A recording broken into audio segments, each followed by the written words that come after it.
All right, so I've been out here working on my neighbor's fence again this weekend since we didn't get it done last weekend with a lot of problems. We've continued to have a lot of problems. Ran out of gas twice yesterday, and then right at the end of it, we had one piece left to do, and the 120 stopped working on the welder again. So anyway, it is what it is. It seems to be working again this morning, so we're going to finish up our one last little piece. Show you a little bit of what we've been doing here. So this style of fence brace is called like an H frame or an H brace or something like that. So we made a corner right here. These two, kind of see the way the T-posts are strung up. This will be a gate to get through here. And then over here, a little bit different way to brace the fence. This was called a dead man. And so it saves a little bit of pipe. It's a little bit more work to fit up and to get it welded, but it turns out pretty good, I think. So that's this right here. You can see just these angles sticking down. So that's what you call a dead man. Of course, we got nice caps on all the pipe. Pretty cool. So this one's a dead man as like a corner post. We got some more over there, and that's what we have to do left, is we just have one more of these angled pieces to put in, and then we'll be done. So it's not a whole lot of work, and this is just taking way longer than it should have, just because we've been having all kinds of equipment problems. But yesterday we were finishing up. I was almost done with the one that I was working on. Then we had one more to do, and ran out of gas, and it was almost dark. So I decided, well, we got some lights, we got headlights and stuff. I can weld in the dark, no big deal. So sent someone after some gas, and then we got the one that I was working on finished up and pulled over to the last one, and 120 wasn't working.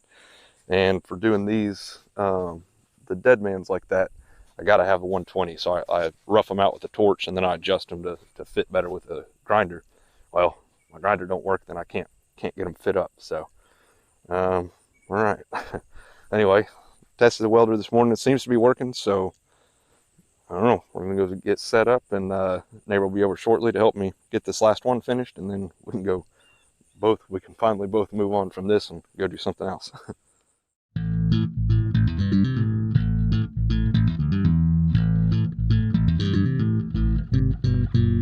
There's another example. This is going to be a gate, right?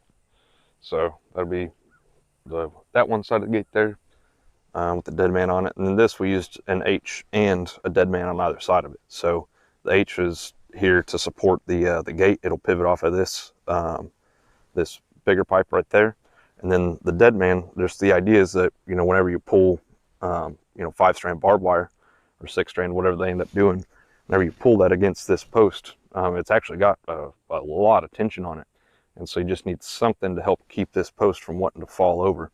And they are cemented in underneath a little bit of dirt there. So the posts are nice and solid, but you need just some extra bracing. So that's what these are for.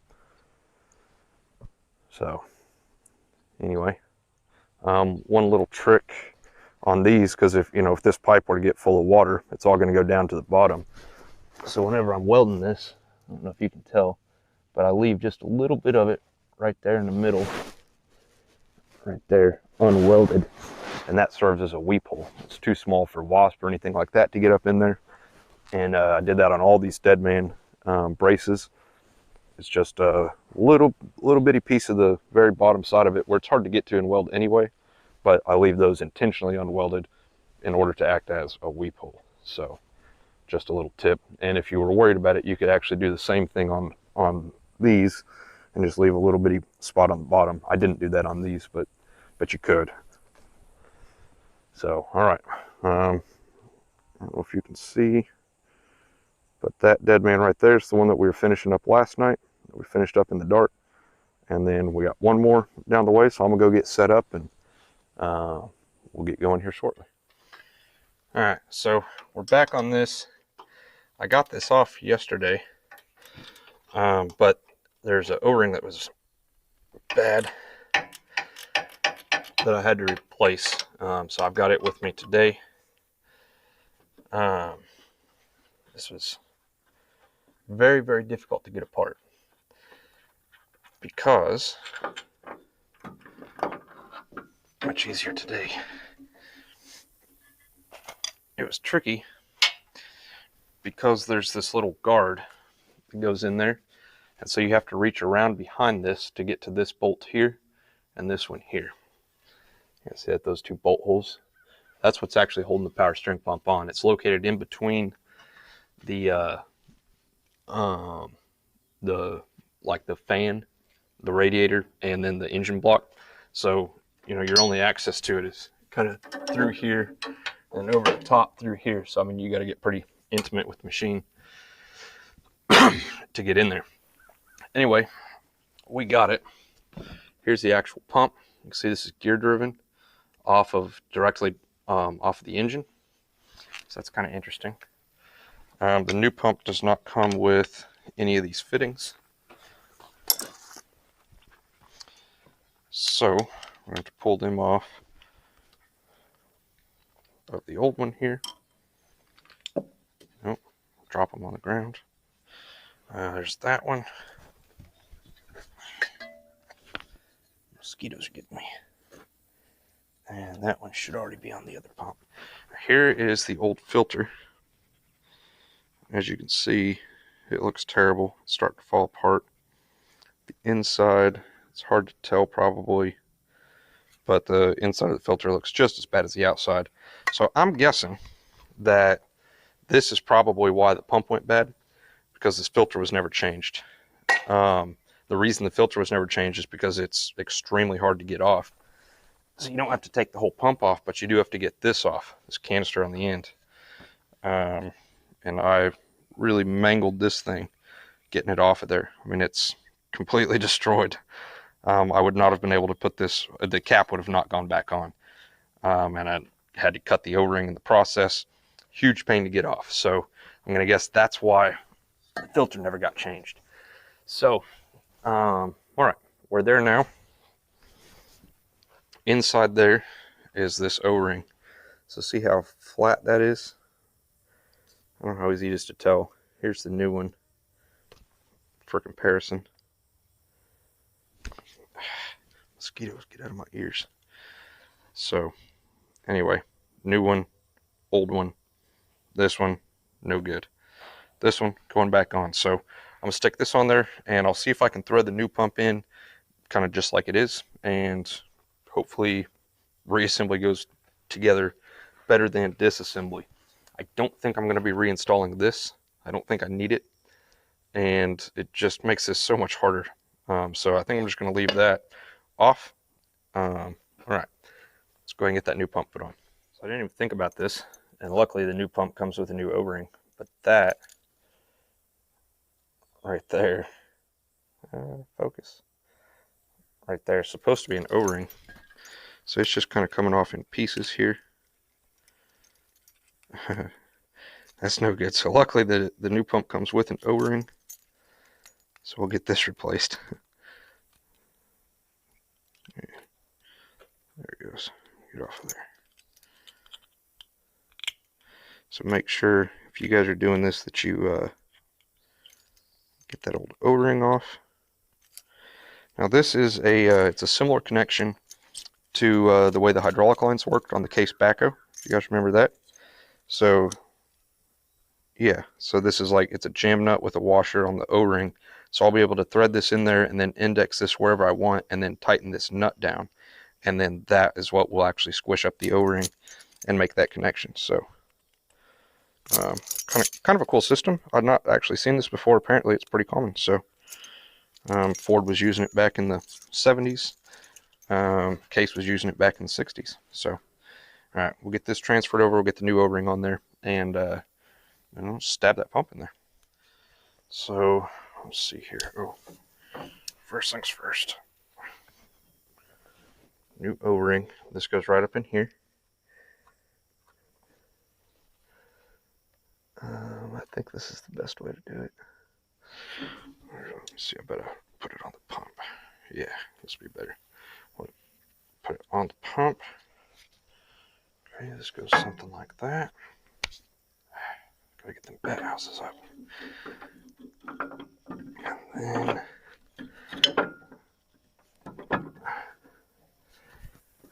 Just like that. Let's see if I can get a bolt started.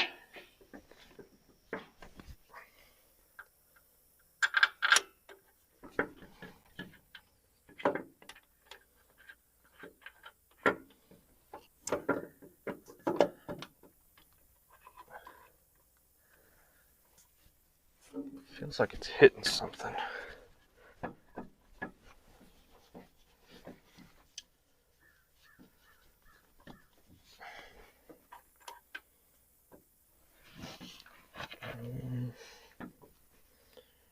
No.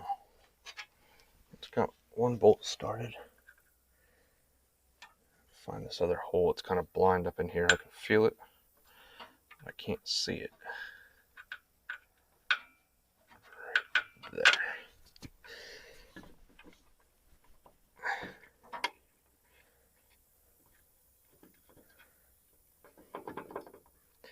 These are 9/16, by the way. So if you guys are taking this apart, that's what you're going to need. Change angles here.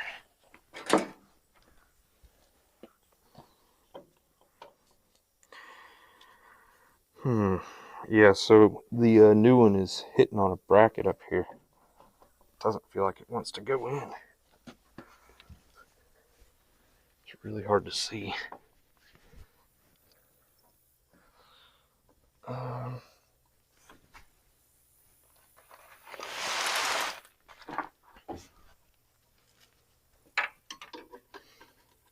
Let's see if that's actually started.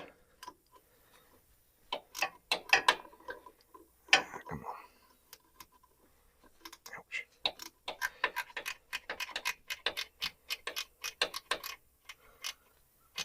So this bottom one is threading in. This pump's tight the way it fits in here. Obviously you don't have much stroke on it, so you gotta sit here and crank on it forever. About a 1/16 of a stroke at a time.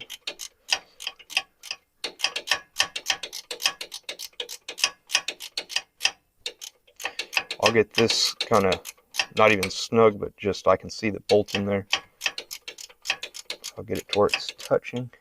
Now we'll come up here to this top one. I'm probably blocking you guys' view pretty bad, so this may not make much sense.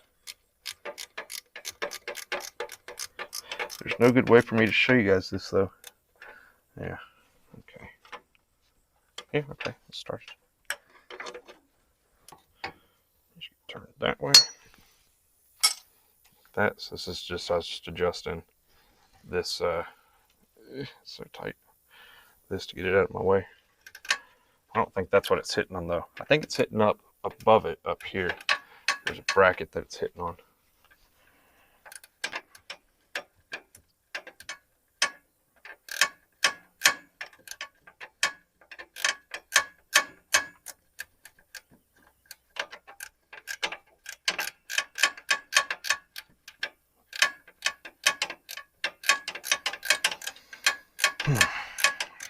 Like I said earlier, if you guys have a mechanic you trust that you can pay to do this job, I would highly recommend you support them, let them do it. This sucks. Although, I say that, it's not actually that bad.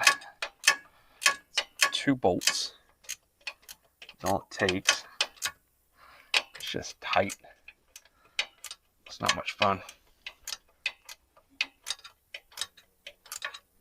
Okay, it's pulling up. Cool. I'll move back down to this bottom one.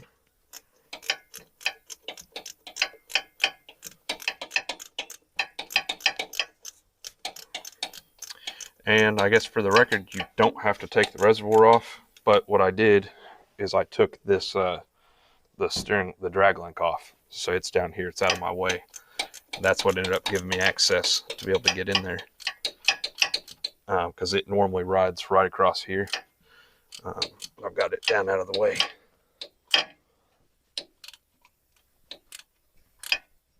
Okay, that's kind of snug. And get up here.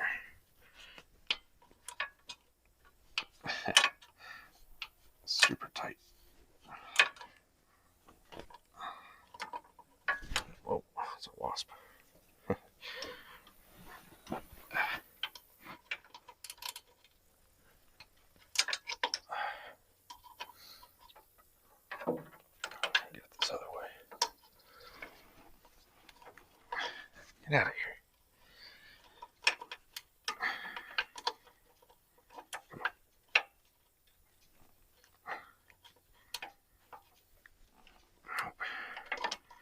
Gotta be over here. Come on.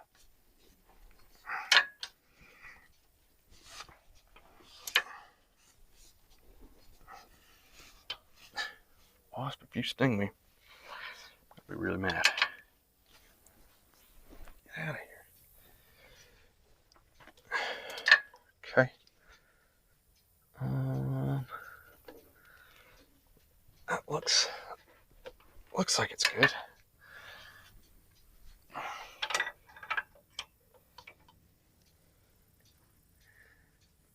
Well, I say that. Kind of looks like it's not seated all the way in there.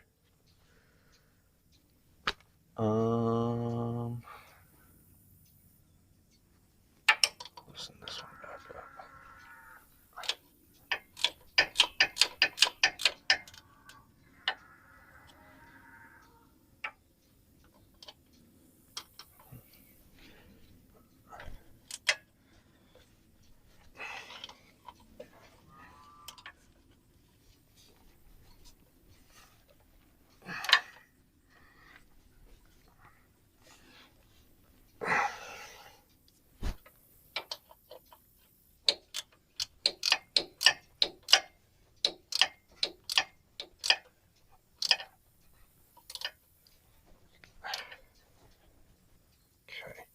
The bottom one's tight for sure.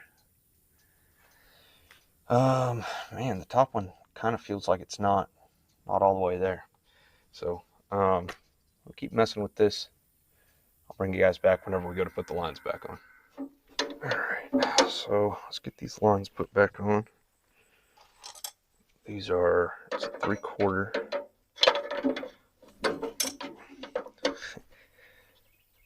Come on.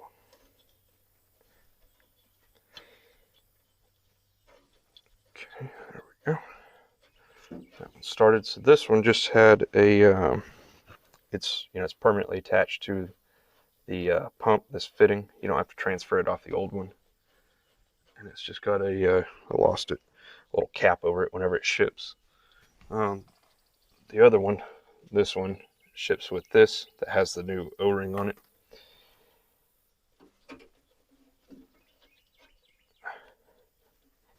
Okay.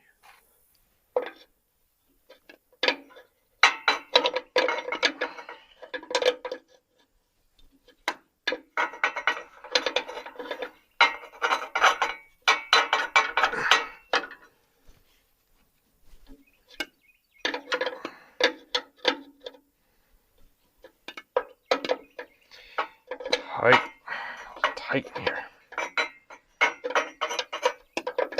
So the oil filter's right in your way, right here. The exhaust is right in your way. I can't quite get the wrench on it. There we go. Those are flare fittings, so they don't have to be just outrageously tight, but they do need to be nice and snug. On this line, I still have a gauge hooked up to the other end of it so that I can test this, but it's kind of free floating up here. That's why it's so floppy. Now, this is where I can grab a hold of this, in theory, and turn this to match this line, like that.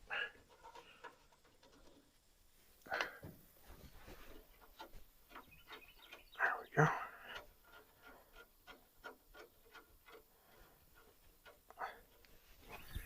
Just like that. Also a 3/4.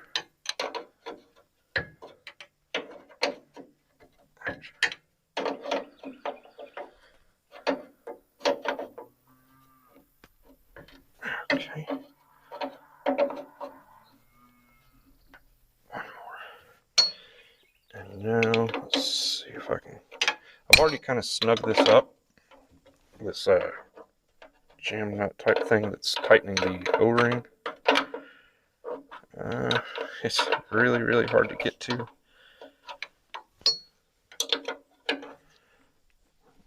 think that'll be good. So, should be the new pump installed. Yeah. Fill cap, that's going to be terrible to get to. This is right in the way, so that sucks. But let's get it filled back up, test it, we'll see how much pressure this one's making. Alright, that looks better. So, okay. Let's get it hooked back up the way it's supposed to be and see if we fixed it.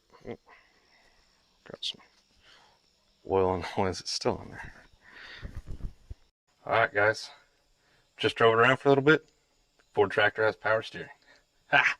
How cool is that? So, one thing is a problem though. Whenever I was taking this power steering cylinder off, I damaged the nut. And so I was able to get it on there just enough that I could go test it, but while I was driving it around over there, it came back off and I lost it. So, oops. I'm gonna have to get a new nut to go on there before I can actually use it. And I'd forgotten, I have another problem. This tire's flat. So, it's this one completely flat. So, that's not cool. Anyway, I was able to drive around just enough that I could test it. I'll show it to you guys later. Got some bush hogging to do, but I got to figure out that nut. So I think what I'm going to do is I'll just pull the one off the other side, and then I'll take it to work and figure out what the thread pitch is on it. And I'll be able to get a new one. So it is a lock nut. It's a nylon lock nut. So anyway, though, I'm stoked. Power steering's fixed. I mean, it all seems to be working, so I was worried about that control valve, but it's not the problem, so it seems to be working just fine. So, new power steering pump installed. Excellent. Now, one thing, I started this video off saying that I wouldn't recommend doing this yourself, but, you know, it wasn't actually that bad. It was really uncomfortable. It was kind of painful. Busted my knuckles up several times. But this is a job that you can do yourself. It's literally just those two bolts. They're just really hard to get to. So, be ready for that if you're going to do this yourself. And yeah, probably the hardest part of this was diagnosing it. So get your gauge to put on there, and the gauge deadheaded, and it was leaking a little bit out of the connections that the gauge was on. So it probably wasn't full pressure, but it was showing around 1500 psi, something like that. Kind of bouncing around between 15 and 1700 psi. So I guess that's where it's supposed to be. And I mean, that's the difference between 15 to 1700 psi and about 700 psi that it was making before. So big difference. I'm a little surprised, to be honest with you. I'd have thought 700 psi would still be steering a little bit, but it was not. So anyway, we're going to get everything cleaned up here. And yeah, power steering on the Ford 3600. I finished up at the neighbors. Came home to bush hog my front yard down. Looks pretty good. I was almost done. And went to turn around over there.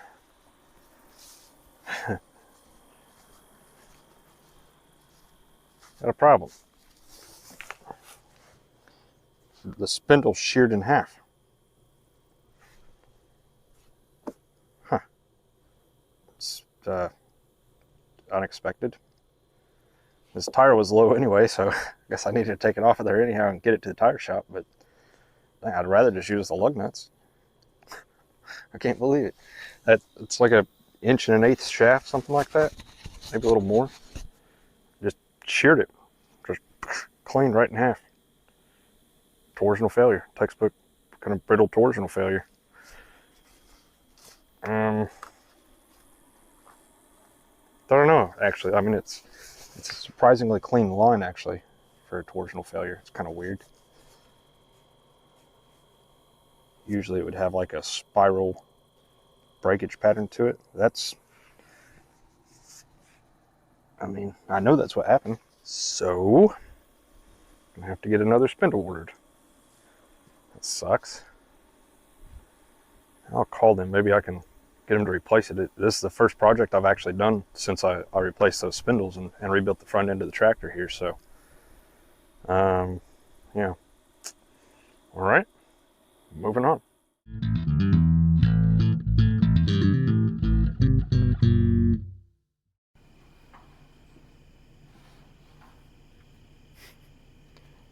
must be a mouse or something under there.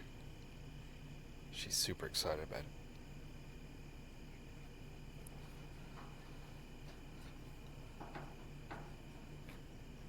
Whatever it is, she really wants it. She was over here on this side trying to get in that little gap in the metal right there. Look at that tail wag though.